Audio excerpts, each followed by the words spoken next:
Cuts get deep, going deep, Chad and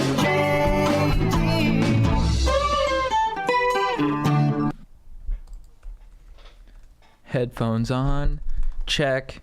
What up, Stokers of Stoke Nation? This is Chad Kroger coming in with the Going Deep with Chad and JT podcast. Guys, before we begin this podcast, I want to let you know that we are once again brought to you by Roman. Roman, thank you so much for supporting Going Deep with Chad and JT. Roman is the leading in basically extending boning time. If you're trying to bone for longer than usual, hit up. Not? Right? Yeah. I mean, this is the perfect company, guys. This is what Stifler and that whole crew was talking about in American Pie. Roman. Yeah. It's the guys at Roman. They are here to give you a proven way to last longer in the sack. You know, a lot of times back in the olden days, you had to think about things that, you know, made you not want to bone or finish. You know, I do that. Like, what would you think about? I think about baseball. I try to think of like statistics. You know what name always pops up into my head is Hideki Matsui. Oh, dude, that's a good non-ejaculatory name. And you know why I think of him? Why? Because I think they said that he had a big porn collection in his locker when he played with the Yankees. So maybe I just go baseball, don't think about sex, but there's like a connection there. Oh, so it kind of keeps you in the moment? Yeah. Or he's just who I see as the bridge between sex and baseball. Okay. I like that. Yeah. Hideki Matsui. Yeah, I think about tangerines and Are they peeled or not peeled? not peeled. If I think Nice. about the peeling, that gets me off. That makes sense. Obviously. Is it lady fingers, like with nice fingernails? Peeling? Yeah. Um, What color are the fingernails? they're nice. They're like flesh colors. Yeah, I like Or that is too. like nude. Yeah, It's neutral. like a neutral, yeah, where Yeah. it's like well manicured but not like flashy. Yeah, I that's my favorite. Yeah, Yeah. that's nice stuff. I got a hard on right now. Yeah. Now I need some Roman so I don't come. Because so you don't have to think about Hideki Matsui or tangerines because these are swipes that you can apply to your hog, and they don't require prescription. Fast, easy to use, fast acting. Get $10 off your first order. Swipes and free 2-day shipping at GetRoman.com/go deep. GetRoman.com/go deep. And we are also brought to you by Manscaped. Manscaped, thank you so much for keeping our trims pubed, for looking after our hogs. Guys, we're supported by just dong-loving companies. It is unreal. That's the dream, I think. Absolutely. Do you think, have you informed your parents that, you know, it's just dong companies looking after us? No, but they both listen, so they know, and they haven't mentioned anything. So They haven't said I guess anything they're about both it? proud. Yeah, I Yeah. think they both really like it. Yeah. The dong talk. Yeah. I think my parents do too. I think they're proud that, you know, we're supporting and we're being supported, and our listeners are supporting companies that make sure that the dong is well looked after. Yeah, we're destigmatizing guys taking care of their grooming situation. Yeah. You know? Yeah. It's not something that people talk about a lot, and it probably helps if it's out there. Yeah. And a lot of people, they don't know about it, and it's not in the cultural zeitgeist, so they use sort of weird methods like shaving it all the way, and then you get razor burn. Yeah, and you then, get those bumps. And then that's uncomfortable, and then you gotta walk around high school just, you know, you're like, everyone knows. Yeah. But now with the lawnmower 2.0, that is not a reality for most kids. No, it's that they can live in a better reality where they have tools designed for Yeah. that area. So Manscaped, thank you. Guys, get 20% off your first order at manscaped.com/go deep. Manscaped.com/go deep with the promo code go deep 20. Go deep 20. Yes. Okay. So I'm here with my compadre. You heard him earlier with Hideki Matsui. Jean Thomas, what up? Boom clap, Stokers. And we are back in the studio following the holidays. Yep. How you living? Rough. Having a tough time? Yeah. You want to talk about it? Yeah, I think so. I think it's good to talk about it. I mean, you saw me at work today. I was like, I don't think I said more than 5 words. Yeah. it was that same holiday stress where you're kind of like, oh, everybody's kind of in my business and everybody kind of does things that aren't my favorite, but it felt normal. But then they left, and it was just my girlfriend and I hanging out by ourselves, and I thought that would be ultra relaxing, and it wasn't. I was having panic the entire time, basically. I mean, some periods were nice. We went snowboarding for a day, and like we get dinner, but I just, but more often than not, I was either fighting back panic or it was taking me over, and but the one thing that helped was I was doing meditating. I was doing the Calm app, and they got some great stuff on there that really did help me out. That's nice you didn't have to resort to like other methods, sort of the more destructive methods. It was kind of something that's probably tougher to do, but in the long run it will keep you more at peace. And then today was like just total hypochondria because my feet are really cold. Are they still cold? Yeah, they've been like cold and numb. And I went to urgent care and they did the reflex test, and the left one wasn't responding to being popped with a little hammer. When was that? A couple days ago. Okay. So I'm like convinced that I have some kind of like horrible muscle neural disease like ALS or Parkinson's or something. And I don't think that's the case. Yeah, it's pretty rare. And I was looking it up constantly today, like OCD style on Google. And then, I've just been wearing myself out. Yeah. And just, looking forward to being through it. Did you take some kind of test, or are you waiting for like results, or are you just kind of? No, the doctor was just like, yo, I think it's your back. Cause I worked out. I was in Wyoming and I was feeling stressed. So I started working out like extra hard. Yeah. And, he thinks I just overdid it and hurt my back. And then that tweaked the communication between my spine and my feet. Right. Yeah. I'm sure you're fine. I mean, you're up and moving, so. No, I worked out for like an hour a couple days ago, like hard. Yeah. And I don't think that's possible if you're really struggling with the things I'm talking about. Yeah. But I've just been That's when you're convinced though that you're like, when you have some kind of symptom and you just don't know what it is. Yeah. That's the worst anxiety. Plus, I think the fact that it's your feet and not you didn't like faint or something. No. Where it's you're up and moving, you're moving around. It's probably not. I feel like you haven't had any other kind of difficulties in life. No. Physically. I got stomach pains and I twitch a lot, but all those things can be like anxiety related. Right. I think I just have sky high anxiety. Yeah. Yeah. You'll be okay. Thank you, man. Thank you. It means a lot. Just gotta work through it. Yeah. I just gotta spread it around. I can't put all my need for support on one person.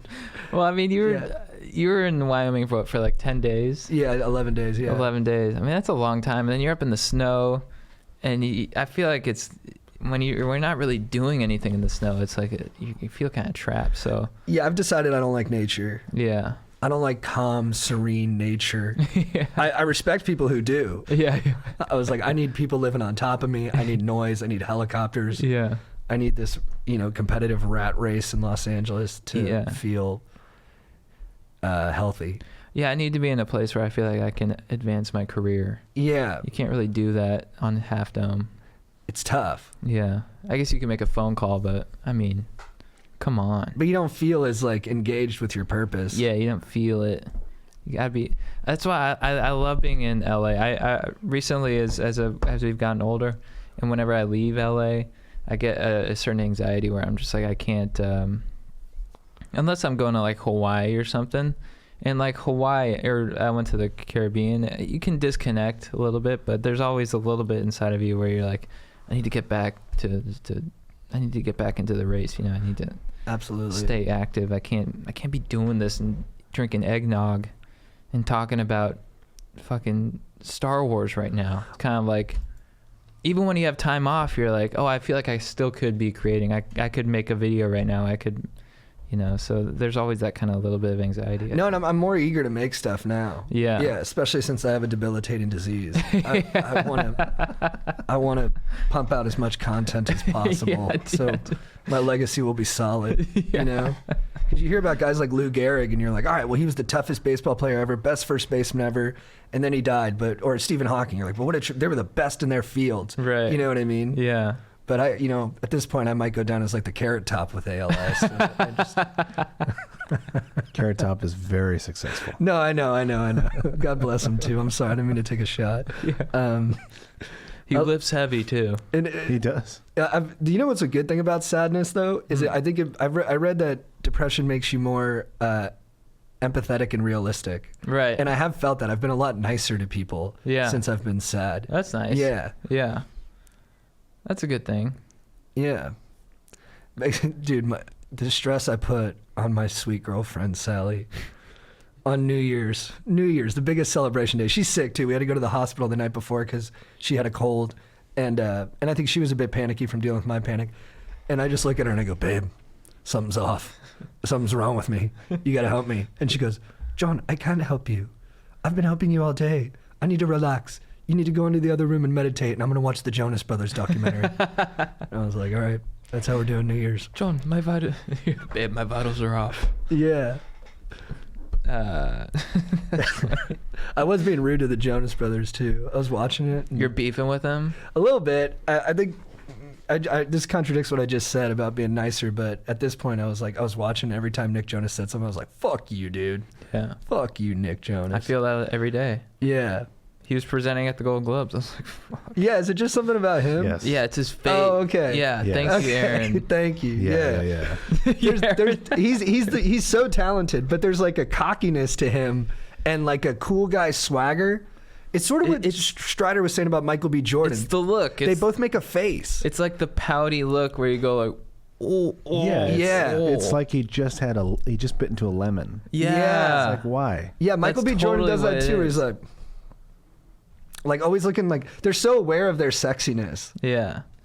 They don't play it cool like Brad Pitt. No, nobody plays it as cool as Brad. Brad Pitt is so goddamn cool. Can we talk about that? Yeah, can we just bottle him up and make him a panacea for the world's issues? Yeah, he was so awesome. So you guys, have you guys heard him on WTF yet? No, that he's came out on- today. Yeah. He's With on Leo. WTF? With Leo. No Yeah. way. Yeah, guys, turn off this podcast.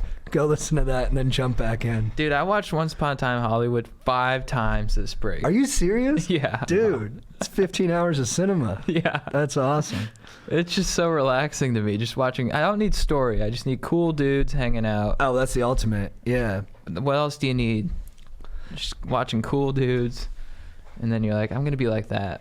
Everyone at the Globes was so heavy-handed. Mm. And I get why, man. Like, this stuff in Australia is very scary. Right. Yeah.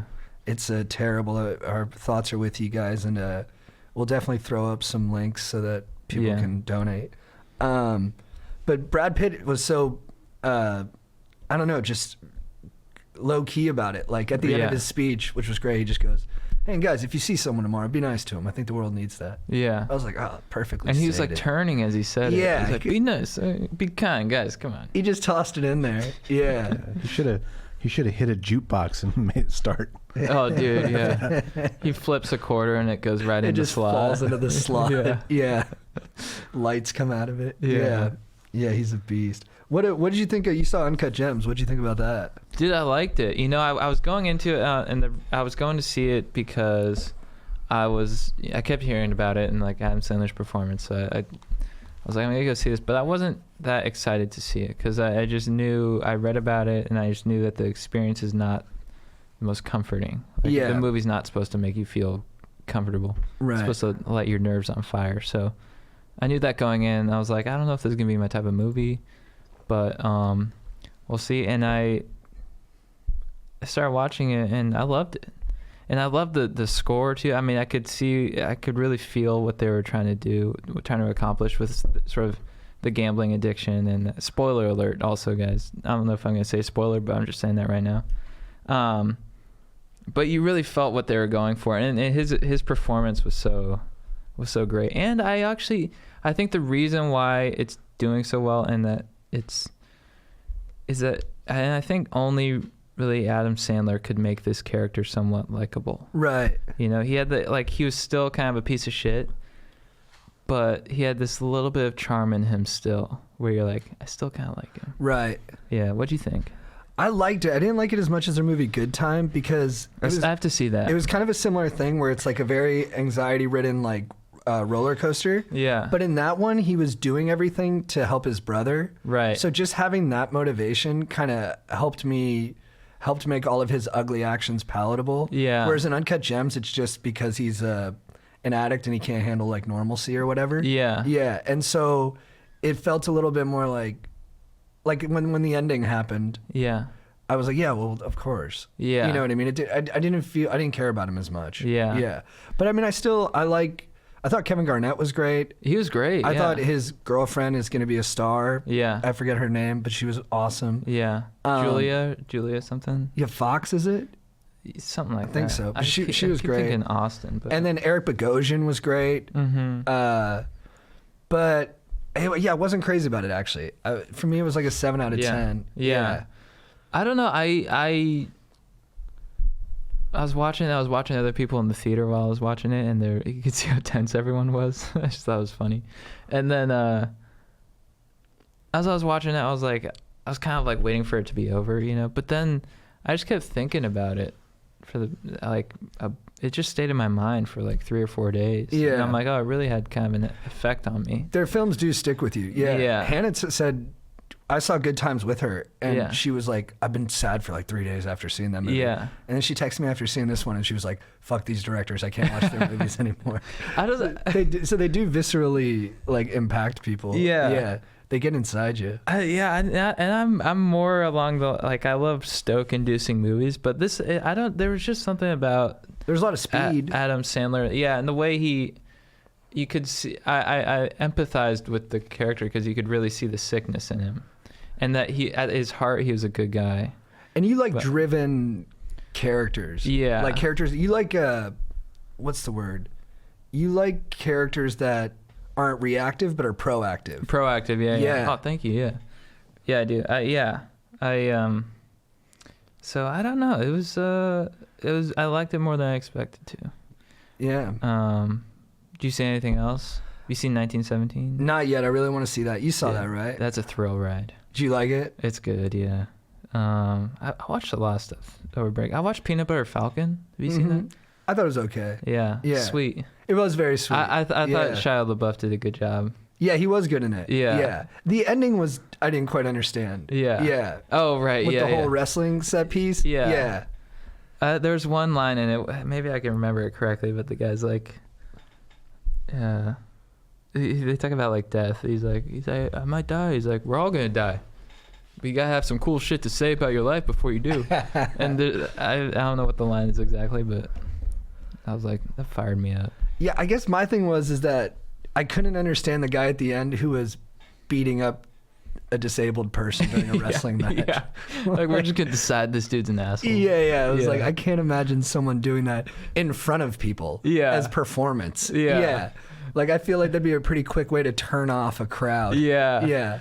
And they're all like, this guy can handle it. He's the best guy for the job. And they're all like, Frank, what are you doing? He's like, shut up. Yeah. he's like, I've got some anger I got to get out. And you're like, all right. It was a weird ending. Yeah. There was also that movie, Wrestling with My Family, which was a charming movie from this year. I haven't seen that. But in the end of that, it has like a sports movie ending where it's like the big match. Yeah. And she's like the underdog in the wrestling match to win the championship. Like, she can't even believe she's there. But they play it like it's real, but we all know wrestling is, and the movie has played wrestling as if it's fake. Yeah. At least, written up until this point. Yeah. And then in the end, they just kind of like suspend that. And you're like, all right, I don't understand where the stakes are because wrestling's fake. Yeah. So I'm not actually worried about her winning or losing this match because it's fake. But all right, I guess we have to have excitement. Yeah. I watched Knives Out. That was great. I love that. That was great. So good. I walked out of that and I was like, that was a good movie. Yeah. It's so fun. And the female lead is from Knock Knock, the Eli Roth movie. Oh, I think yeah. He gave her her first American movie. Yeah. She's great. She was really good. When Daniel Craig with his accent, at first I wasn't on board. I was like, I don't know if I'm gonna buy it. And then like 5-10 minutes in, I was like, this is awesome. Having fun. Yeah. Yeah, it's just fun, which I love that about the movie. It's so much fun. And big actors, all with juicy parts. Yeah. Yeah. And I like that everybody was kind of a scumbag. You know? I like that. It was just so clever, and the set design too was great. Really good. Did you watch Star Wars? No, I haven't seen it yet. You haven't? That or Little Women. I gotta see both of them. Yeah. Yeah. I saw Star Wars. And 1917. Those are my 3. Yeah. I enjoyed Star Wars. A lot of people are hating on it, but it serviced the fans, and I gotta see it. that's all. Because I'm not going to talk about the new one, but like with Ryan Johnson's the second one, I think he's trying to make some bold choices and get a little daring with the story. And I respect him for doing that, but I'm like, with the Star Wars Skywalker saga, I think just please the fans. I don't think you should try to make any bold decisions. I like some of his choices. I like that he made Rey like an ordinary person, but I heard this next one might go back on that. Even from your reaction, I'm guessing that's true. But a lot of it I didn't like. Yeah. I thought the first scene was really exhilarating, like when Poe is like flying over the Star Destroyer or whatever. Yeah. Dude, I've learned something funny about myself. When I was with Sally, we were deciding what movie to watch next when we were hanging out, and I wanted to watch Locke, which is just Tom Hardy in a car with a Welsh accent trying to keep his life together. Yeah. And it's all in real time. Fucking great movie. Nobody else really likes it. She wanted to watch like something a little lighter. I forget what it was, but let's just say it was Beyond the Lights, even though I love that movie and would have wanted to watch it too. But during the negotiation, I took my shirt off. She says every time I negotiate, I take my shirt off. Yeah. Like every time we have to decide something, I rip off my shirt. I go, all right, here's what we're going to do. Dude, that fires me up. She says it's a power move, but I'm just trying to show that there's no subterfuge, that what you see is what you get. I'm negotiating in good faith. Well, dude, I think you take on this, the body language is pure dominance, but with empathy underneath it. You know what I mean? Yes, that's what I'm going for. Yeah. That's nice. It's like, oh, this dude's a fucking ape with feelings. Right, yeah. I'm like, whoa. Yeah. Yeah, I'll give you 75%. Yeah, but you don't, and an ape would never con you, I don't think. Never. Yeah. Never. He's just gonna... He just wants his bananas too. Of course. Yeah. And squats. Gotta do squats. I know with this back injury, Don't worry, dude. I'll do an ice bucket challenge for you. I can't do, that's nice, dog. Who would be the 3 people who would be the 3 people you would nominate? I would nominate? Yeah. For some reason, Cuba Gooding Jr. came to mind. Nice, dude. Aaron. Sorry, I'll refuse to do it. Just like the original Ice Bucket Challenge. All right, Cuba Gooding Jr. I know he'll do it. He'll do it for sure. Anthony Hopkins. Tony Hops, baby. And that's 3. well, Aaron's not down. Oh, right. Yeah. Jennifer Aniston. Nice. Yeah. What about you? I would do... Who would I want to see cover themselves in water?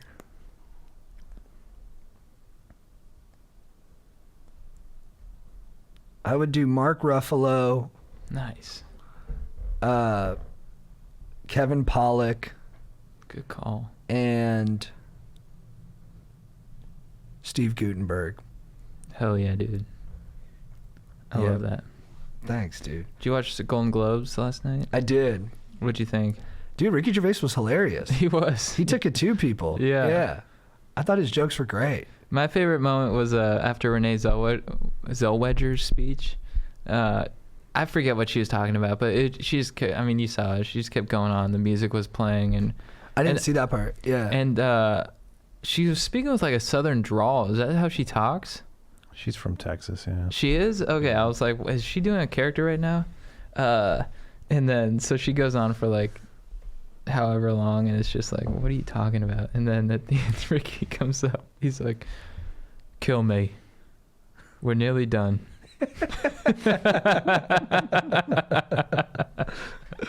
That's funny. That was awesome. Dude, Yeah, I watched The Two Popes, that Anthony Hopkins movie. Is that good? It is good. I mean, I grew up Catholic, so it resonated with me. But the one thing is like, it's all about this conversation that these two people have over the the direction of the church. And then when they talk about the biggest issue that the church has faced over our lifetime, which was the molestation scandal, the camera zooms out and the sound fades to nothing. So you can't hear what they're saying. Yeah. So you don't get to hear what Benedict's admission or denial is. You just get to see Francis's like kind of like upset reaction to it. But I'm like, where are your gonads? Yeah. Like, you got to show us what was said. Yeah. You're going to make up all this other conversation. You're not going to take a swing at the biggest part of the story. Yeah. Like, come on, man. How tempered can you be? Let's go. Yeah. Why do you think they did that? I don't know. To not alienate people? Please the audience? Yeah, maybe they wanted it to be more of like a PG movie and they didn't want to have like just like sick words come out. But like, if you choose to tell that story, sick shit happened. You got to talk about it. Right. Yeah. Yeah. It was disappointing. But the acting was phenomenal and I liked it. That's cool. Yeah.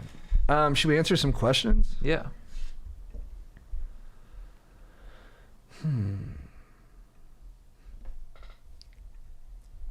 Nick, troubles with female companion. What up, guys? I have a situation that I think Love Dr. Strider could have some fire input on, but if he's not present, you guys will also have some dank advice. Me and this girl have been on and off since the summer, and we're off right now, and we both still have feelings for each other. However, it's mostly been me holding up the relationship because I can't decide what I want. My feelings for her also fluctuate frequently, but the thought of her with someone else would kill me. How should I handle this situation? Because I really do not know what to do. I know I like her, but I'm too indecisive to make a decision. Thanks. I mean, just date her. Yeah, I think just go for it. Yeah, shit her get off the pot. Like, date her. Yeah, and I don't think that's fair to keep her sort of in this purgatory. And plus, you said if the thought of her with anyone else kills you, so I think you want to date her. And I don't know what's holding you back. Maybe it's subconscious, but I'd say just go for it, take the polar plunge, and then, see what happens. Yeah, dude. I mean, I don't think you're too indecisive to make a decision. I think you're perfectly situated to make a decision, and I think you know what you want to do. There's trade-offs with anything, but go for it. Yeah. Hey, bro, sorry for the medium-sized message. I recently went through a terrible breakup and pretty sure I was cheated on as well. Long story short, my stoke was destroyed. I couldn't catch Z's or eat much. I started listening to this dope pod as I was trying to sleep, and it worked. I slept well and also felt enlightened when I woke up. I woke up ready to destroy the day. Thank you so much for what you stoke gods did for me. Much love, you too. Let's smoke doubles sometime. Oh, thanks, man. Oh, thanks, dude. Proud of you for picking yourself up and getting back out into the world and creating stoke for yourself. That's what it's all about, my dog. Oh, and dude, guys, so on one of our most recent episodes, we had a friend come on, Tad, and he talked about doing a Molly every day, and we don't think you should do that. No. You should not do Molly every day. You shouldn't do Molly. Right. Don't do drugs. I mean that sincerely. I have done drugs in my past, and it was fun, but they fucked up my life as well. And I can say I'm happier now, although I just talked about how depressed I was for the first 20 minutes of the pod. But yeah, Tad was doing something specific, and I don't think people got it completely. No. But get this completely. Be healthy, be safe, and please do not do Molly. Yeah, we don't endorse taking Molly. What JT said, cultivate stoke in a healthy manner. Thanks, dudes. The legends. What is up, Chad and JT and any potential guests? I want to start off by saying happy holidays and fire-ass year for the pod, guys. You guys definitely killed it and boasted so many stokers stoke tank. We're reaching mine, its all-time highest and still waiting to be peaked. The reason I'm writing is because I'm in need of legends' expertise and advice, being the helping hand to a Pablo Picasso sculpture. For the past couple of weeks, I've been talking to and seeing this absolute bae, where we met through mutual friends. She's super dope, attractive to talk to, and a hell of a bae that is way out of a league where even my squad can see it. We text DM every day and hung out a couple times and told my boys about it, but they're on my dong about making a move, which I haven't encountered yet. Lately, when we've been hanging out, she always tends to bring up her toxic relationship she had in the past year, where I just be the respectful stoker I am and listen away. I haven't been pushing buttons when we've been hanging out, so I guess I have been taking slow, but do not want to take too slow where the black hole of the friend zone is reached. I have been reached out of my game for 2 years now, and I am deep in need of you Mastro's advice and dank moves to initiate to make a move if it is not taking too fast. Any advice of what to do in this crucial situation? Appreciate the pod bros. Hit 2020 with a bang. So he's been hanging out with her as a friend, basically? I think they're interested in each other, but he's worried that interest is going to wane if he keeps waiting to make a move. Right. I would say go for it. Maybe ask her out on a proper date. Make your intentions clear and be classy, be a classy dude. And just be like, look, you know, things are going well. We're jiving. I just got Roman swipes. No, just kidding. But things are going well. We're jiving. Why don't we go out and get sushi? See where that leads. And dude, you're going to be nervous when you make your move. That's okay. You don't have to be perfectly suave when you go to kiss someone. Yeah. If you're a little nervous and you fuck up a little bit, just laugh at yourself afterwards. And you know what sometimes I do? I talk about what I'm going to do before I do it. I remember one time with a girl I was in love with, I was like, we were hanging out and it was the time, it was the moment. I had to make a move and I just said, hey, do you want to go back up to my apartment and hook up? And she just stared at me. And I was like, what do you think? And then she was like, yeah. And I've tried that since with other women and it's bombed horribly. But if it's right, it'll work. Yeah. Just ask her. Be like, hey, do you want to make out? I tried it on a date in Texas. The girl was like, don't ask me. But then guess what? We kissed. Dude, I'm all for the asking for the makeout. I remember in college I made make-out appointments. I was like, at 7:30 tonight, we're going to suck face. Yeah, do that. And yeah, and also have this in your mind. She wants you to make the move. Yeah. You know? Don't think that you're going to like scare her or something. Just be like, no, she wants me to make the move. So you know what? I'm going to embrace my inner Brad Pitt and, you know, flick a quarter in a jukebox and say, what up? You know, either let's go sushi, let's make out, your choice, whatever you think is right. But make that move, my dog. Make the move. What up, stokers? I'd like to stay anonymous. I met this girl in 7th grade and we were for 4 years, but there was always a spark there. We finally started a date when I got to high school. At first, the relationship was great. We could talk all night, every night. But after 7 months came around, things started to change. It seemed like she would never want to hang out. And if we did, she would be upset the whole time. We've broken up for a day or two a few times. And every time it got worse. But I would beg her to come back because I loved her. But it started to feel like she was using me to buy her stuff and take her places all the time. Eventually, I couldn't because I had no more money. Then on Valentine's Day, she wouldn't let me take her anywhere, and she didn't even want to say she loved me. The next day, she wanted to break up. My first thought was, no, I can't lose her. But I realized me begging her to stay isn't going to make it better for either of us, so I agreed. But a few house later, she called me crying to get back together, and I took everything to say now because I wanted that so bad, but it just wasn't right. She did some real schmoll-like stuff after the breakup. It's now been over a year, and I still can't get over her. I've tried everything. I always think of her all the time. It drives me crazy. I don't want her back. I can't even talk to other girls without thinking of her. I need some help, dogs. What should I do?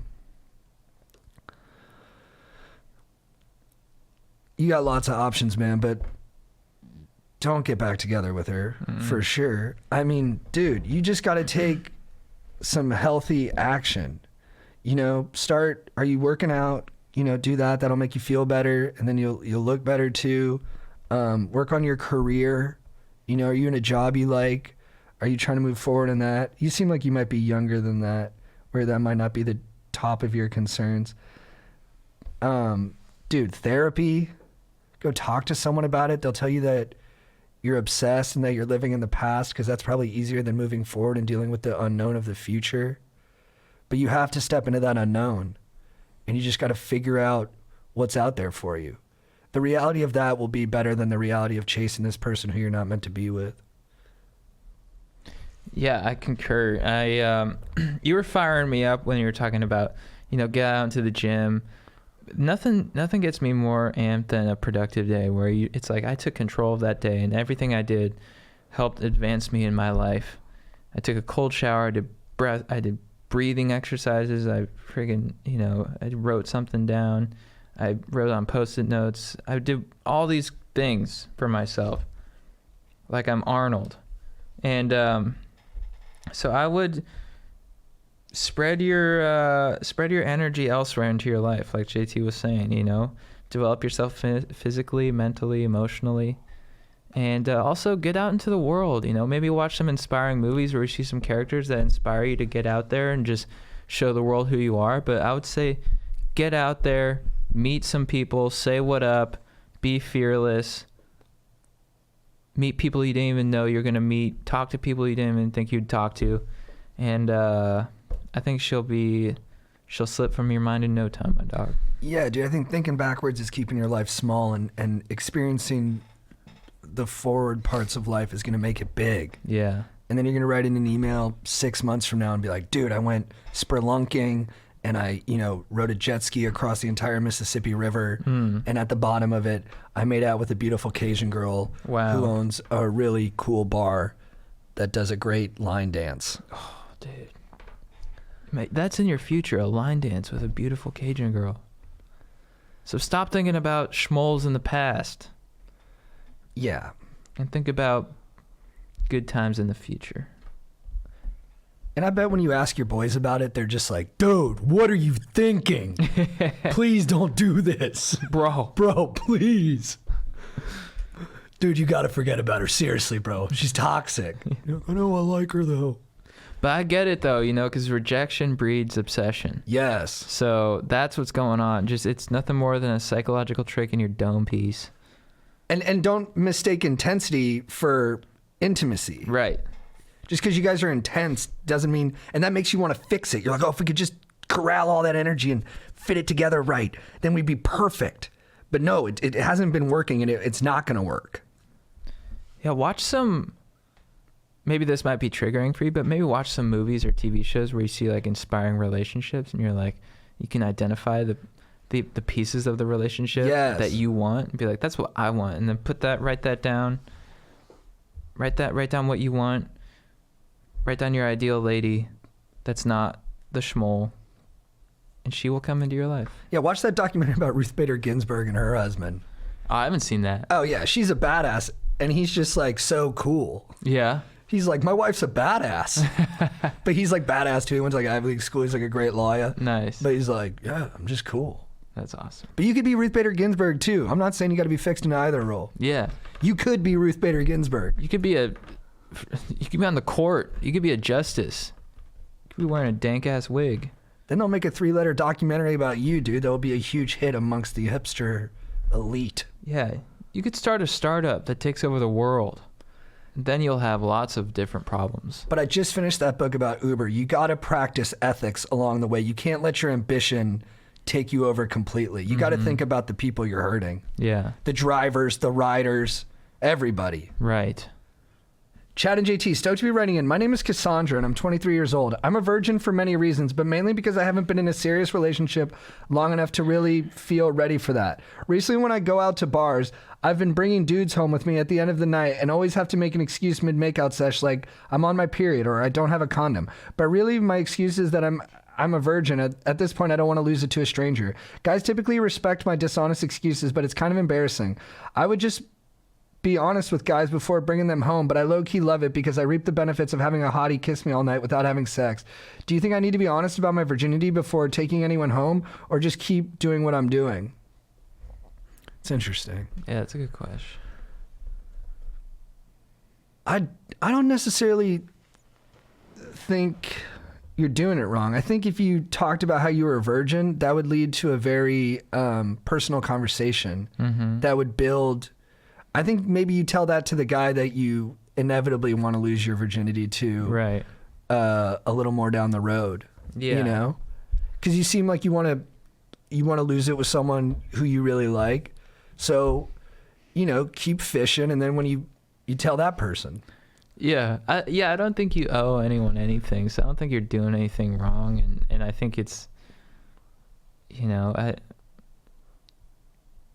going for a little makeout sesh. That's fine. That's fun. And I don't think it's on her to be upfront about up top. Yeah, I don't think she owes it to anybody at this point. Yeah. I mean, if you want to say it and see how it feels, go for it. Yeah. Yeah. I think most people are probably going to think it's like nice. Yeah, and I think even with just the makeout, where it doesn't lead to anything, I think maybe if you're just honest and you're like, I'm not interested in having sex, I think people will be like, I respect that. What up, Kings of Stoke and all things chill? Just gonna come out and say this. I'm in a rut. My Stoke all-time low, getting dangerously close to empty. Knew if I messaged you guys, your advice would be like stopping at the Stoke station and fuel up.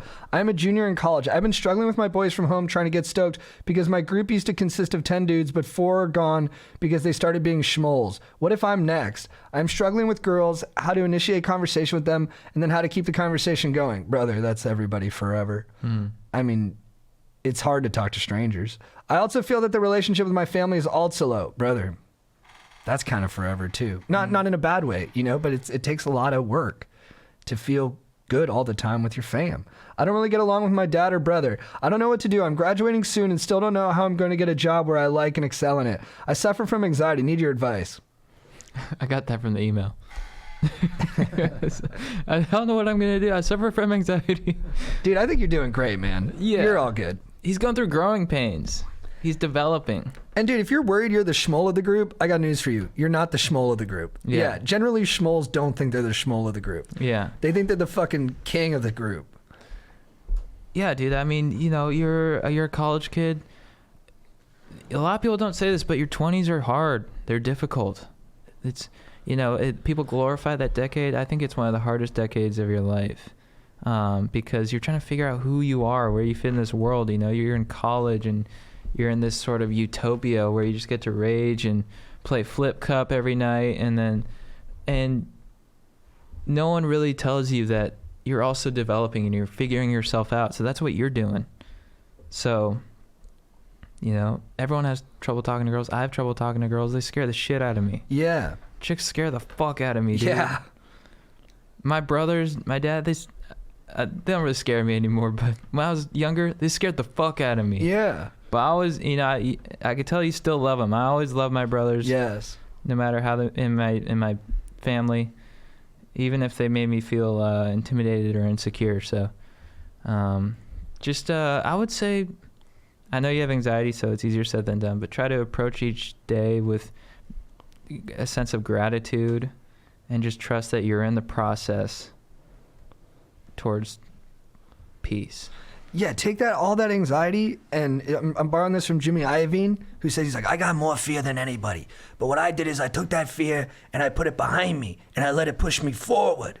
And if you can do that, oh boy, you're going to be a lot to be reckoned with. And I think that's true. If you take that anxiety and you let it push you to make decisions and make more choices that are going to get you to a place where you're going to have less anxiety, that's the key. Don't let it scare you away from trying all that stuff you want to do. Yeah. What's that quote about fear? It's like, when you step in the face of fear, that there's something about that. But I would say get used to discomfort, because if you want to live a great life, you're going to have to be uncomfortable a lot, and you got to step into the unknown. And there's things you can do in life that get you used to discomfort, so that's sort of your home. Like I saw Mark Healy, this big wave surfer, he had a quote, I make discomfort my home, and he just went underwater in 32-degree water in Alaska for like a minute, fully submerged. And it's, when you do stuff like that, you know, little mental tricks, you take yourself to the gym, you do cold showers, you talk to someone that you're scared to talk to, and then all the anxiety and all the worry and stuff, it starts to slowly decrease. And stoke begins to rise. You know, like you're filling up a big gulp with Mountain Dew. The froth is coming up. Tasty. Yeah. Hey legends, greetings from a couple Canadian gals. We're seeking advice on behalf of a friend. Basically, he just found out his girlfriend of only a few months is pregnant. She's super stoked and wants to keep the baby, and she's from a super traditional family who is also really excited. He's pretty apprehensive given the situation and isn't sure now is the right time. Both of them are in the early 30s, so it wouldn't be ridiculous to have the kid, but the fact that they've known each other for such a short time is definitely a big thing to consider. Someone told him to just pop the question and marry her and go all in, but he's really confused right now. What advice would you guys give him? Man, tough spot, man. Yeah, I'm sorry, dog. Guys, wear protection. Yeah. Don't do Molly and wear protection. Yes. Protection. I mean that. I really do, guys. Please, if you follow those two things, and that's something you took away from this podcast, I'd be really happy. That would make me feel really good. That'd be epic. I would say take a breath. Don't let people tell you what to do. figure out what you want to do. You know, you don't want to rush into marriage. I think you can. These are modern times. You can figure it out. And I wouldn't compound the situation by getting married on top of it, you know? Yeah. If she wants to keep the baby and she's dead set on that, well, then you need to learn how to take care of that baby as best you can and to make it work with her as best you can. But that doesn't mean you need to marry her. Yeah. You know what I mean? Because then if you marry her just out of obligation, while I respect it, I don't think that's the healthiest choice. No. I think the healthiest choice is for you to be happy so that you can be in a position to help both of them have a happy life as well. Yeah. Yeah, because what do you want the most for this baby? You want it to have a good childhood, a happy upbringing, and I think that can be accomplished even if you aren't married, because if the baby has two happy parents, I think that means more than if he simply had two parents that were married. What up, fellow stokers? Would appreciate if you kept this anonymous. I have some bros that watch the pod as well. By the way, nothing like sipping on an IPA, what up, Strider, and watching the pod with the bros. Anyway, so I met this girl about 6 months ago, and honestly, I've never connected with someone so much in my entire life. She's the cutest girl I've ever laid my eyes upon, and she's got an amazing personality. She's someone who I could generally see myself falling in love with, which is saying something since I know what I like in terms of personality, which makes me pretty picky. I'm 21 and haven't had a girlfriend since I was 21, and I'm not really one to have drunken hookups, so my knowledge about how to handle these situations has diminished. So I know this girl has feelings for me because she's told some of my friends. The only problem is she has a boyfriend. So I guess what I'm asking is, do I go all out and tell her how I feel, or do I wait it out until her and her boyfriend break up? Also, side note, JT, I know you've dealt with mental health issues, and I was diagnosed with bipolar about 8 months ago, and I'm still trying to fight the right combo of meds. I'm just wondering if there's any advice you could give to his fellow stokers. Stoke levels are kind of low. Yeah, man, I'm struggling to find the right combination of meds too. I've been on one for a couple years, and I think the side effects are, you know, I don't know if I'm not taking enough of it, or I don't know if it's doing the side effects, if it's the cause of these symptoms that I have, and it's really hard to know. And you know, I trust my psychiatrist, and I think he's a good guy, but it's hard. It feels like no one has all the answers, and there's not a one size fits all for anybody. But most importantly, dude, I think the thing that I've had the greatest success with is reaching out to people. I really respect people who can keep their sadness to themselves. That is not me, dude. I have to call people. I have to force the words out of my body. I have to cry, and I have to get reassurance. And yeah, I find that helps me a lot and helps me feel connected to people. And that's a big part of getting through those waves of hard times. My turn? Yeah. That was nice, yeah. No, I respect that you tell people when you're sad. You know, you got to reach out to people, find your network of support. Yeah. Sorry, I was just like, just looking at the table. No, not that it's the same, but when I get super hungover, I get like extremely sad, and I tend to isolate. So I just like, but then when I tell people about it, you know, or just like get it out there, it helps a ton. It can feel more manageable for sure. Even though I'm more prone to, I just want to lay on the couch and just not talk to anyone until it passes. But like last time I got really hungover, I just hung with my mom, and her warmth just gave me new life. Kept you up. Yeah, but it's tough. So that kind of, it's debilitating. Oh, and he's with a girl she's interested, but she has a boyfriend. Yeah. I would, I don't know. I'm always sort of like, I take issue with, you know, stepping on another dude's toes, even if the relationship might not be the best. So, and plus you don't know if she's like for real. So you could just tell. So I would, if she's really for real, then she'll break up with this dude, and then you'll have the opportunity. But I would stay patient. But also, you know, she's in a relationship as well, so I would stay, you know, keep your options open. But I I don't think I would say anything to her at this moment. There's no way to know what the right move is. Like sometimes Yeah. the right move is to be like, hey, are you for real? Like if you are, be with me and Yeah. ditch this guy that you don't really like. And Yeah. sometimes the move is to play it cool. Yeah. I mean, do you know, bring back Chimbor's beef of the week. He was talking about Jim from The Office. Yeah. You know, Jim did it every which way. Yeah. He told her how he felt, then he played it cool. You know, he lied about not knowing how to drive stick so they'd have more time to hang out. Yeah. I don't think there's no one way that I could tell you off this information. You just gotta, whatever you think, you gotta do it. Whatever you think, do it. Yeah. Do it. Do it. Do it. Just get in the ring, partner. Well, Whatever. Write in and tell us what you want us to tell you to do, and tell us to say that. As the tough guy, as a recovering drug addict, here's what I would tell you to do. Do a fake line of blow off your table. Feel that surge of stimulant in your body. Walk up to her like John Travolta in Saturday Night Live and say, hey, I want to strut with me. That's actually what he says at the end of Staying Alive, the sequel. But the point is the same. Be confident, say how you feel, and strut no matter what happens afterwards. Do the strut, baby. Strut. Oil up those hips, my dog, and just strut in there and show them what you got. Aaron, what the fuck would you do in this situation? With this girl? Yeah. That has Yeah, a dog. boyfriend? Yeah. Fucking move on.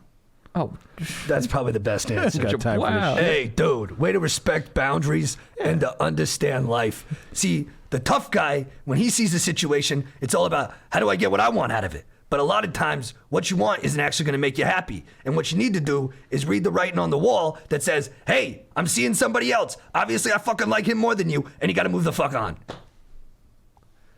But I don't read walls. I read people. That was a guy from The Real World's quote on his MySpace when he was on the. He was like, I don't read books, I read people.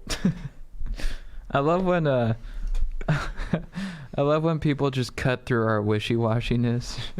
Yeah. Yeah, just move on. Or like, oh yeah, for sure. That is Yeah, the that's- move. that's what you yeah, should do. move on. I mean, yeah.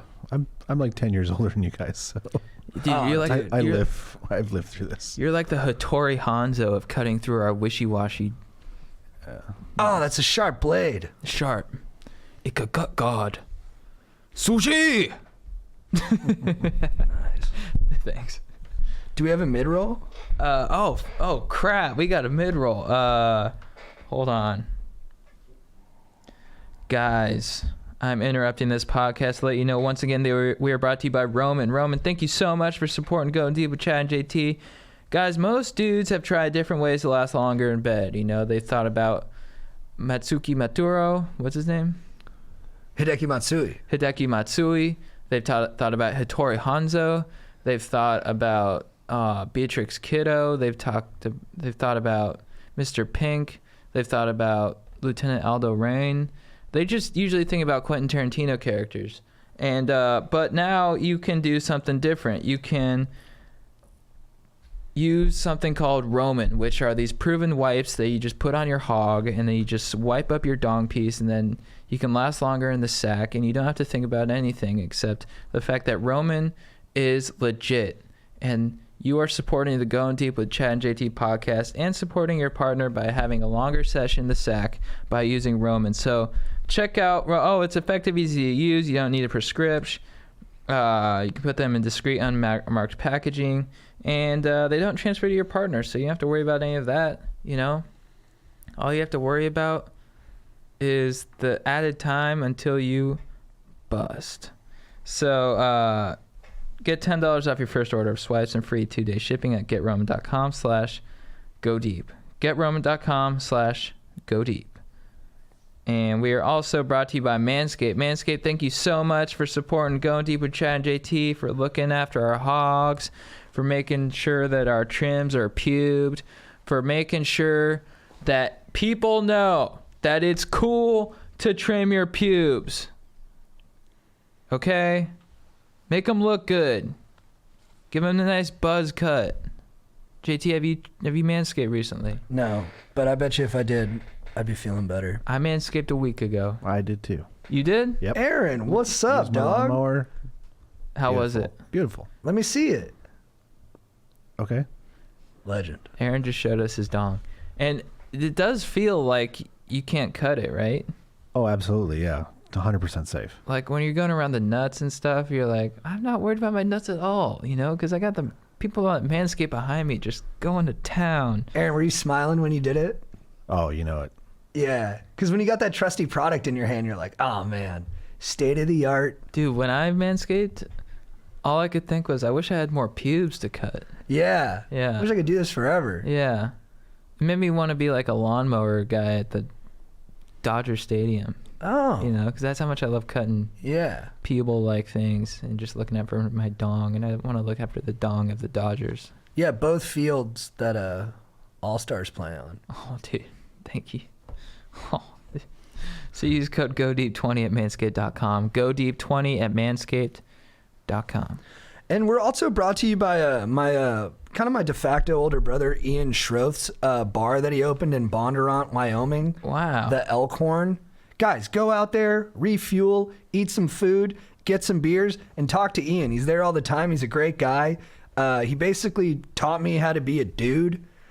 He didn't have to give me swirlies when I was a kid. I gave them to myself when he said he was thinking about it, just so he would think I was cool. That's incredible. Yeah. What a good guy. That's how much I wanted his approval. He's a great guy, and yeah, his spot is really cool and authentic Wyoming, so check it out. And my sweet fucking girlfriend built a website for him. Really? Yeah. That's awesome. She just took it on herself. She's like, I like to do it. I like to help people. It's fun Yeah. for me. I was like, She's very helpful. you're a sweet, sweet, sweet soul. Sweet, sweet, sweet, sweet soul. We should also give a shout out to Douglas Lubricant. We haven't shouted them out in a while. It's been a while. The best in old biz. stalwart. I mean, guys, you've been using Douglas. You guys know what's up. I mean, they are the best in the biz for smooth boning. We're all about making sure that you can last longer, that you're manscaped, and that you get smooth transactions in the sack.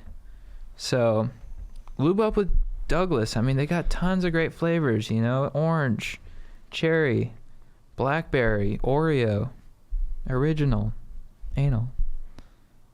You know, and they're also in the industrial biz. So if you have an engine that's, you know, doesn't sound like it's working at full capacity, throw some Douglas on there, lube up those pistons, and then get fired up on boning. 'Cause Nice. A piston, when it goes in, it looks like it's boning. Oh, absolutely. Yeah. I just want to make sound effects. So use code SMOOTHBONING at Douglas. All right, Chad, what is your beef of the week? So I'm gonna do my babe and beef as one, since they're you gotta hear my babe first, but I don't want to mess with the order. Yeah. I have the same thing as well. Oh, nice. Babe huh? beef. It's got to go in that order. Oh, nice, cool. So do you guys nice. do you want to do your babe? Sure. Yeah. All right. My babe of the week is myself, because I quit the Juul, guys. Pretty pumped on it. I got hooked on the Juul for 6 months, and you never think it's gonna happen to you, but it happened to me, and I would not recommend it because I've been off it now for 2 weeks, and I feel fantastic. I didn't really realize the effect it was having on me. You know, it was giving me unnecessary anxiety. I wasn't really experiencing breathing problems, but I could tell my respiratory functions were not up to speed. So, but the biggest thing was the psychological, you know, like I would be in conversations and stuff thinking about when I could hit the Juul next, you know, it was not a pretty picture. And I knew I had to cut it out of my life because it was just not serving me the way that I wanted. And now I feel great, you know, less anxiety, better mood. I'm able to live in the moment more. I'm able to exercise better. I've been surfing a ton over this break and just feeling good, guys. So if you need any help or assistance or some words of motivation for getting over the robot's dong, hit up your boy, because I'll give you some good stuff. All right. I've been off the Juul as well. How you feeling? Good. I know not About now. that. I know yeah, now. yeah. But about But that, yeah. There's a weird, because you know, I get cravings from time to time.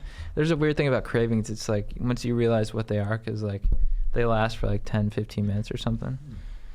But there's certain times where you're my mind will be like, why'd you quit nicotine? You should get on it right now. It makes you feel good. Everything about it is great. And that's just the weird, ugly side of addiction. Whoa. Yeah. Nice. And it just but then I know it's gonna last for 10 minutes, and I just totally forget about it. You know, like before I quit it, I was like, how the fuck am I like, it's like all I can think about. How am I gonna not think about this thing that I've been thinking about for like 6 months? And then you get off it, and then all of a sudden, you know, a few days later, you're like, oh, I haven't thought about juuling in like 8 hours. That's crazy.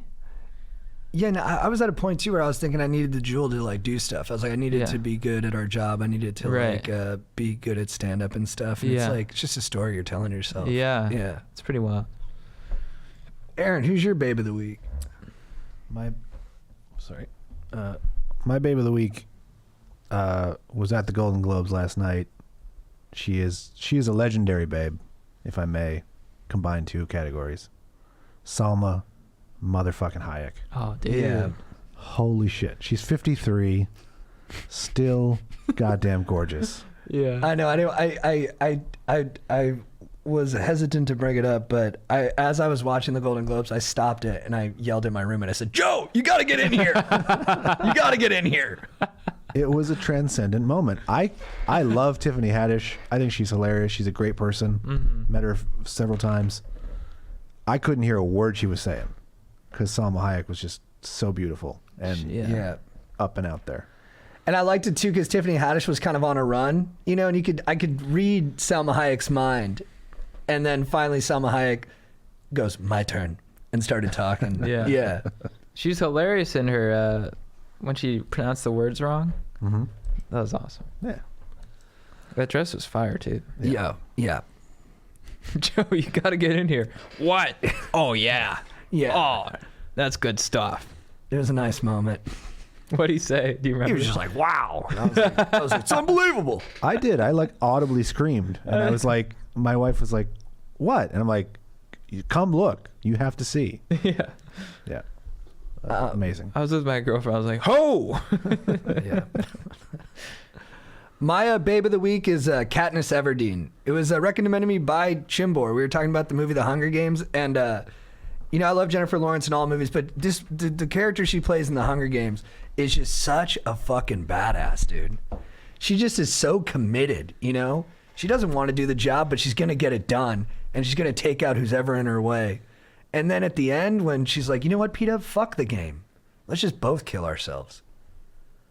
The integrity, dude. Let's go. She buries Rue. She throws the symbol up to her district, and then they fucking rebel against the evil dystopian forces that have taken over their lives. You know, she's the Mockingjay, right? Is that what she is? I think. I've only seen the first one. I mean, she can just she can unsheath some arrows. That's dank. Really cool character. All right, Chad, what is your beef of the week? My beef of the week is with websites who talk about nicotine withdrawal, and they make it sound like it's the worst thing in the world. Now, granted, I don't know, maybe cigs are much gnarlier, but, you know, when you read that stuff, you're like, I don't ever want to try and quit because it sounds like the worst experience ever. They're like, you're going to be dealing with this for months. It's going to be on your mind.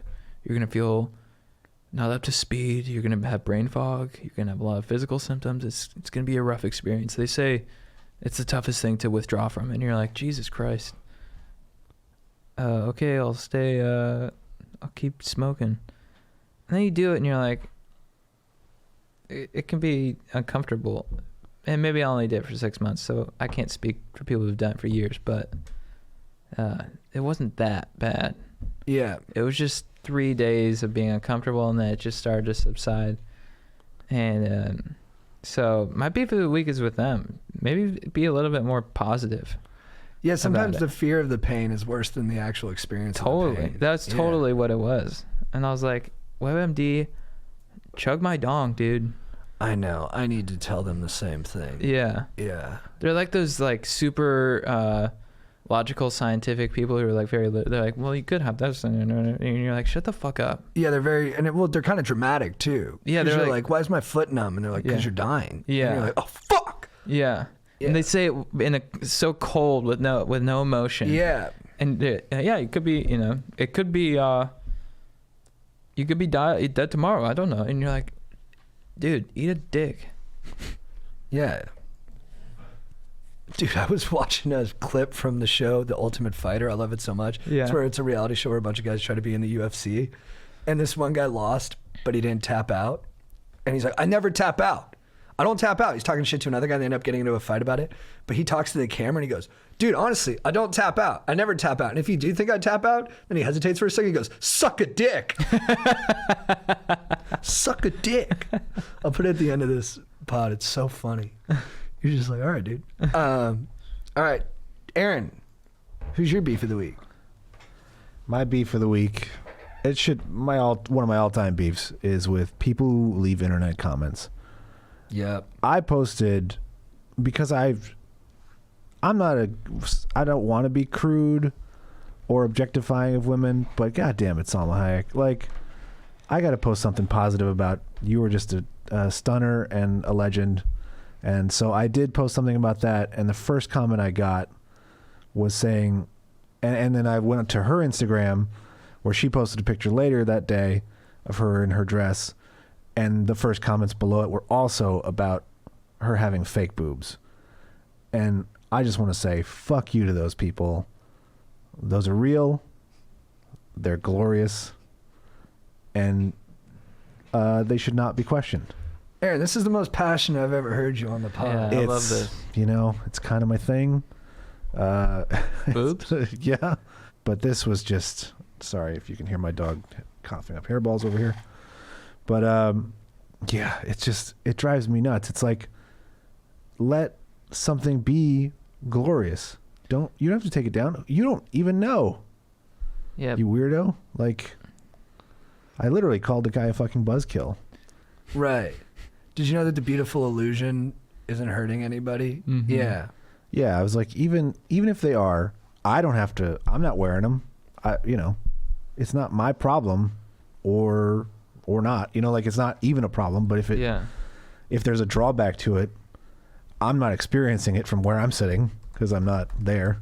It gave you great pleasure. Yes, exactly. And so why does anyone have to have anything negative to say about that? Yeah.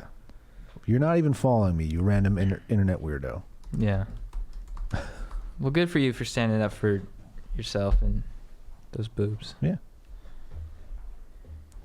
Well. And I thought they were glorious. They're just, it's seared into my mind. Yeah. Like the Mask of Zorro. Mm-hmm. Great movie. Who's your beef? It reminds me of the Wittgenstein quote where he says, whereof one cannot speak, thereof one must be silent. Mm-hmm. If you don't have something nice to say, shut the fuck up. My beef of the week is the Russian-Canadian junior hockey fight, the punch-up in Pistani. Pistani, Czechoslovakia, now Slovakia. We're talking January 4th, 1987. There had been a Cold War in hockey between Canada and the Soviet Union that stretched over 25 years of international play, which had a lot of accusations from the Canadians that the Russians were using pros masquerading as amateurs. So then the junior hockey team plays. Russia's not in contention for the gold, but Canada still is. And the game is feisty from the start. Right off the face-off, Sergei Surashevov elbowed Canadian Dave McLuhan, who responded by cross-checking the Soviet player. Neither player was assessed a penalty. In the aftermath of this fight, everybody blamed the ref for not keeping a tighter grip on the game. 5 minutes in, Theoron Fleury scored the opening goal for Canada. In celebrating the goal, Fleury slid across center ice on his knees, acting as if his stick was a machine gun and pretending to open fire on the Soviet bench. Canadian Amateur Hockey Association President Mary Costello later called it an inflammatory act, completely unnecessary, lacking any sort of respect. The first period ended in similar fashion, with both teams repeatedly slashing their opponents and Canada emerging with a 3-1 lead. Fleury described the atmosphere on the ice. The boys are up for the gold medal. Everything is so tense. Tempers are flying out there. It's really tough out there. I can't believe it. It's so tense. It's so tense. Then there was a period of silence in memory of 4 Swift Current Bronco players who were killed when their team bus crashed in Saskatchewan. There was a drop in intensity for 5 minutes after that. But then at the 6-minute mark, a minor scuffle happened. Then the brawl. After a face-off, Shesterov collided with Everett Santapas, resulting in a fight between the two. Soviet player Pavel also leveled a two-handed slash at Fleury, leading to another fight. The battle quickly escalated into a line brawl involving all skaters on the ice. The commentator classically said, "Oh, we got a real skirmish just moments after the face-off." Then the coaches started going after each other. Then Mike Keane paired off against Valery Lubricant, with the Canadian fighting like it was for the world title, according to Fleury. This is my favorite part, too. This guy, this Russian guy, I guess the Russians don't fool around. Like in Canada, there's like a tradition of like, hey, after a hard hit, you just fight. But the Russians are like, no, we fight to the death. So guys are like pulling their skates off and trying to stab each other. And then Brendan Shanahan, a lot of these guys ended up having great pro careers. I think like 20 players out of this game ended up playing in the pros. And Brendan Shanahan saw a Russian guy headbutt one of his teammates, and he said, "It's the greatest headbutt I've ever seen." The fight goes on for so long, and the coaches are fighting each other, that the people working at the stadium don't know what to do, so they turn off the lights. The emergency lights start flickering, and everyone just keeps fighting for another 20 minutes. They just fought in the dark as the fans whistled, "We want hockey, we want hockey." They ended up canceling the game. Both teams, I think, were disqualified. Everybody blamed each other, but it was a great brawl. The punch up in Pistani. That was awesome. Great names, too. Oh, yeah, it's a lot of fun. The greatest headbutt I've ever seen. They just kept fighting. Yeah, lights are off and they're just brawling. Dude, the guy's sliding and machine gunning the Russians. What a crazy fuck. Just a lot of testosterone in that game. Yeah. And I just love it that the Russians don't fuck around. They're like, "Are we fighting? All right, then let's fight to the death." The Canadians are like, no, we just punch each other a couple times. All right, Chad, who is your legend of the week? My legend of the week is my mom. We had a great time over the holidays. Just gotta give her a shout out. She's just the best. She's so pure of heart, and we bond over. She's an artist, so we bond over creativity, and we bounce ideas off of each other, and we make each other laugh, and we always have a great time together. So I just want to give a shout out to my mom. Lucky to have you as a mom. You're the best. And when Brad Pitt won last night, she texted me. She's like, "You got to see Brad's speech." And I'm like, "I saw it, Mom. It was glorious." That's awesome. So yeah, love you, Mom. Aaron, who's your legend of the week? Oh, I mean, I believe I was quite clear. Salma Hayek still. Legend. Nice. Consistent. My legend of the week got to be my GF, Nice. Sally, for being so supportive. But I also want to throw in a little sleeper legend. The unsung Jonas of the Jonas Brothers. Not Joe, not Kevin. There's a fourth one, Frankie. Really? Frankie Jonas. He's not in the band. He's the youngest one. Oh, wow. And they interview him at the end of the doc, and he goes, "I love them. I know every one of their songs. I just think they're the best." I was like, way to go, Frankie. Everyone thinks Kevin's kind of like, the not as like star-powered one. But Frankie, just a regular guy. I love him. Loves his brothers. It's great stuff. Yeah. That's awesome. So keep supporting your bros, dude. I think that's awesome. All right, dude. What is your quote of the week? Oh, I forgot.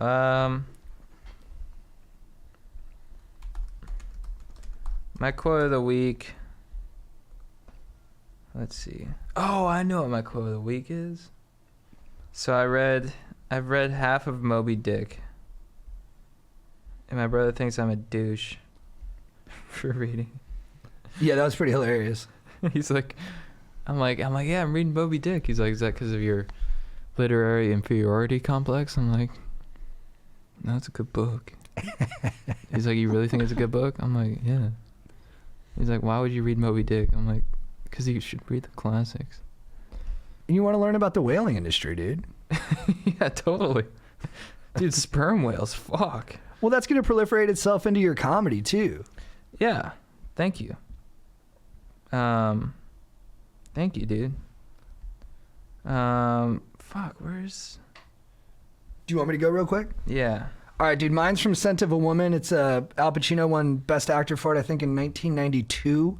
And he's a blind military colonel, and he's he's had this kid take care of him all weekend, played by Chris O'Donnell, and he's kind of been a dick to him. But now Chris O'Donnell's getting kicked out of his preppy school for he's getting blamed for something he didn't do by these rich kids, and he won't rat on anybody.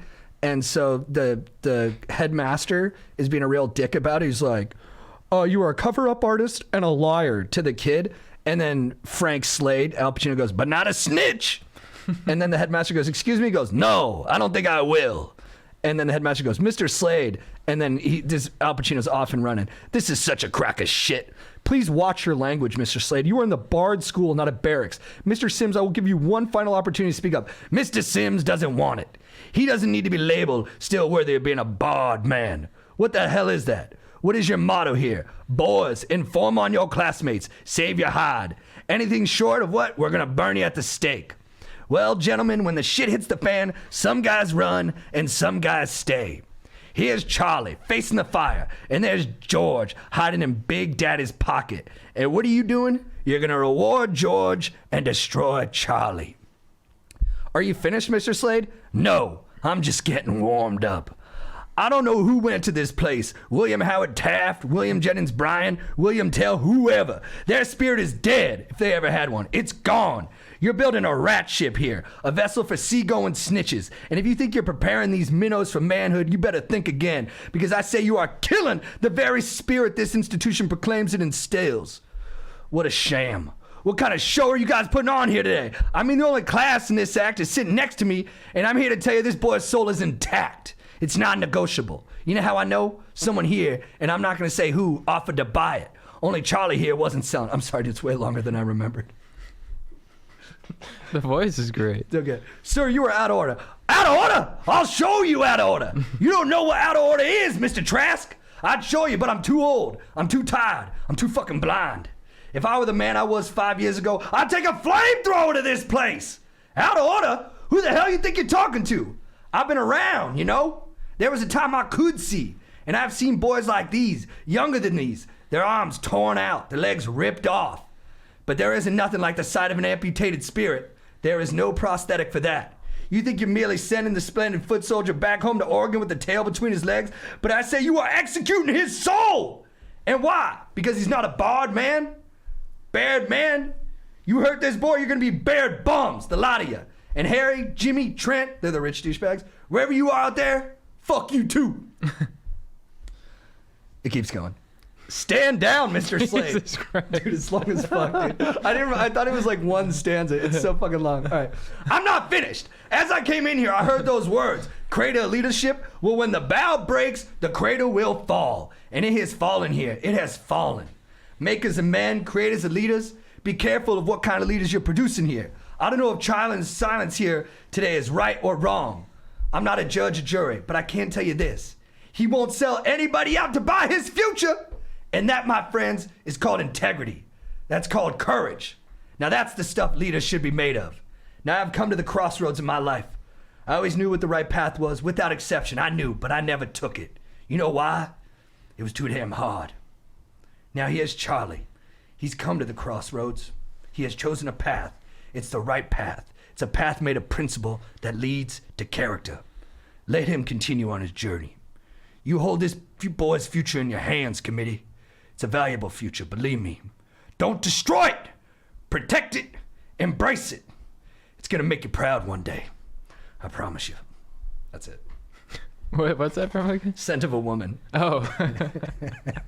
Dude, honestly, I might have performed it less enthusiastically than Al Pacino. Really? It's like Al Pacino at like full Al Pacino. Yeah. And they gave him the Oscar for it. That's awesome. I might disagree with that whole thing. Like, With the whole speech? like, if someone does you wrong, let people know. This is how the world gets fucked up. Aaron, I tell you right now, the words you are spitting out, they might be true in some anatomical sense, but they are not true in the sense of living. That's how conspiracies happen. Like, just This isn't a conspiracy to hurt. This was a conspiracy to embarrass. The stakes are much lower than you're suggesting. still. It still is correct. And we must be open to ambiguous conversation. I gotta watch that movie. Hooah. Hooah. Hooah. I know that from Seinfeld. They quote him on that. Okay. My quote is from Moby Dick. I'm gonna try to do it in pirate's voice, just from inspiration. Keep from it what he real. does. Arr. Whenever I find myself growing green about the mouth, whenever it is a damp, drizzly November in my soul, whenever I find myself involuntarily pausing before coffin warehouses and bringing up the rear of every funeral I meet, arr! And especially whenever my hypos get such an upper hand on me that it requires a strong moral principle to prevent me from deliberately stepping into the street and methodically knocking people's ass off, then I account it high time to get to sea as soon as I can. Nice. How's that voice? It's good. It's a little Hispanic at times. Was it? Yeah. But I like what he's saying. He's like, whenever I feel despair, I go to the ocean and it boosts my stoke. That's what's up. That's like in the beginning of the book. I'm like, oh, this is a book about going to the ocean and boosting stoke. All right. Thank you, Herman Melville. I love that. My dog, what's your phrase of the week for getting after it? My phrase of the week is show your dink. I love that. What's yours? My phrase of the week is... Aaron, do you have one? Aaron, do you have one? I can't think of one right now. We can come back rapid to you. fire. Yeah. My phrase of the week is the speech from Scent of a Woman. I'm going to do it again. No, Charlie. Dude, yeah. No, my phrase of the week is this too shall pass. It's good stuff. Aaron, you got one? You know, I love to have that great callback from earlier in the episode, but I do not have one, unfortunately. How about we go out there and we act like we look like Salma Hayek. There you go. What? Maybe it could be. What did you first say when you saw her come out last night? What did I say? Honey, you gotta see this. Honey, it's incredible. Honey, please come in here. Honey, please, can you come in here? Honey, Can you look- look at this? Honey, please, can we share this together?